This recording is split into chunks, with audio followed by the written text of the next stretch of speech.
Sana nagkaroon din ako ng sense of humor mo kasi bentang-benta yun sa akin eh. Bentang-benta rin kay Mama. Kaya nga siguro lahat ng atensyon niya nasa'yo. Are you saying that I'm unfair? No, Ma. I'm saying you have your favorites. Hindi totoo yan.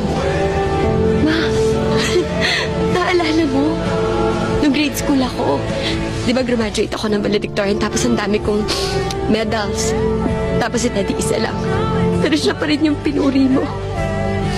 Tapos naalala mo nung umuwi ako sa bahay tapos gutom na gutom ako. Tapos nagalit ka sa akin kasi kinain ko yung ulam na tinabi mo para kay Teddy. Tapos umuwi ka galing Divisoria, meron kang dalang mga tats.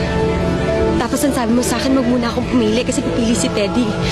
Siya yung panganay, dapat siya yung pumili. I'm sorry.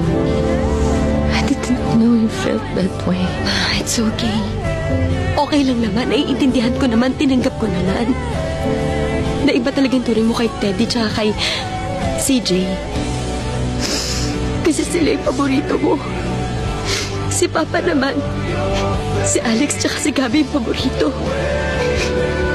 And that's okay.